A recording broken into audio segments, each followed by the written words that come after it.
Oh, Emmerdale. Just when we think the village has seen its fair share of drama, it pulls us back in with a story so raw, so visceral, it leaves us breathless. Tonight was one of those nights. A night that reminded us that the deepest wounds are often inflicted by family, and that the ghosts of the past are never truly buried. At the heart of it all, the eternal, explosive feud between the Sugden brothers, Robert and John, which has just erupted in a way that could shatter lives forever.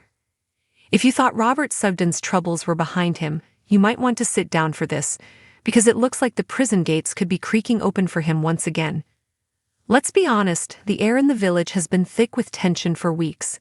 It's been a slow-burning fire, and tonight someone poured gasoline all over it. The episode kicked off with John, ever the manipulator, whispering poison into Ross Barton's ear, casually dropping that Robert was the mastermind behind the terrifying farm break-in. It was a calculated move, a chess piece placed with deadly precision, setting the stage for a public takedown. Meanwhile, poor Robert was trying to piece his life back together, only to be constantly confronted with the village's newest golden boy, his own brother. Can you even imagine the bitter taste in his mouth? Learning that John, the man he knows to be a fraud, is being hailed as a local hero for saving Cain's life, hot on the heels of supposedly rescuing Chas and Jacob too. It's a bitter pill to swallow, watching someone you despise wear a hero's cape that you know is a lie.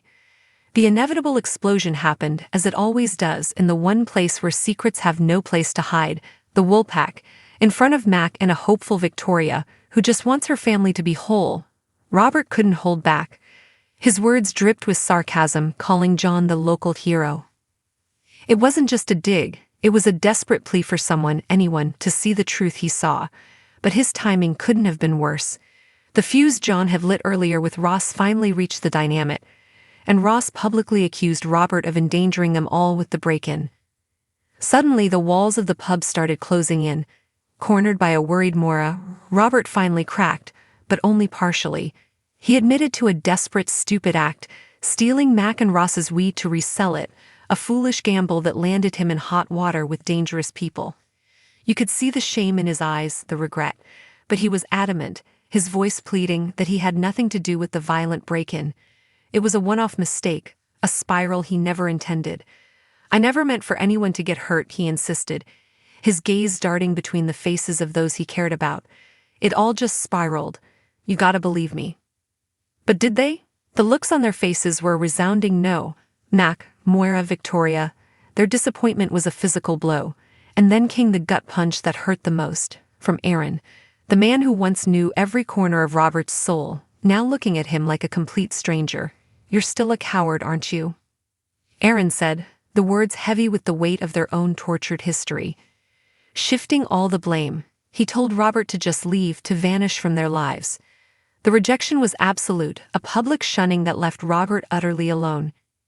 In a last-ditch effort, Robert turned to his ex, his voice raw with desperation. You know me better than anyone. He tried to warn them, pointing to John, insisting his brother was a master manipulator hiding behind a hero's mask. How come you're always there just at the right time? Robert implored, begging them to see the pattern. It's not a happy coincidence, is it? But his frantic accusations were dismissed as the ravings of a jealous, unstable man. And John, he played his part to perfection.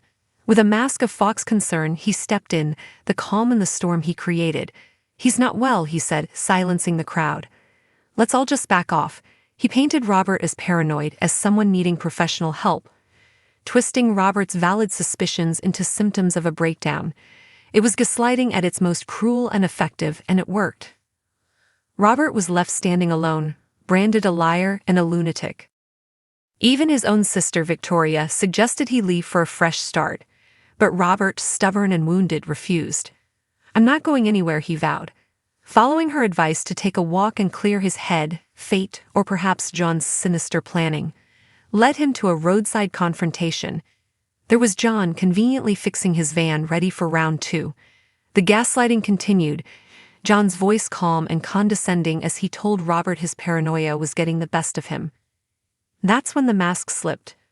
As Robert vowed to expose him, the facade of the caring paramedic crumbled away to reveal the monster beneath.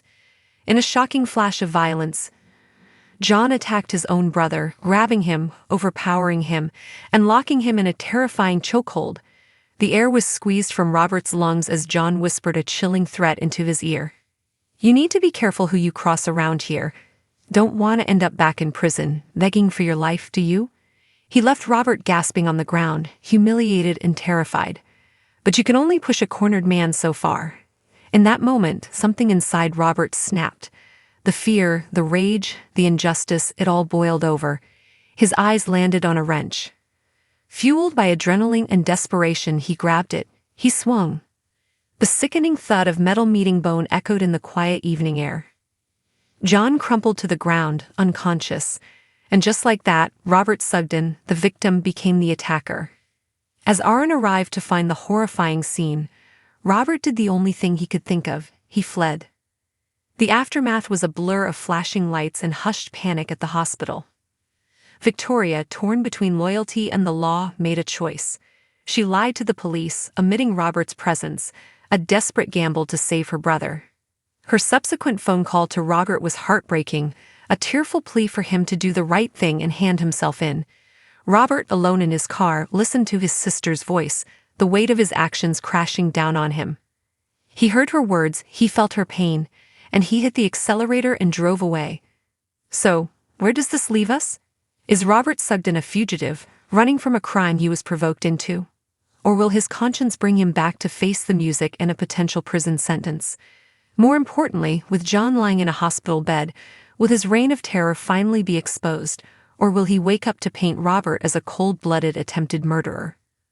One thing is for certain, this family feud has just become a war, and the casualties are only just beginning to mount.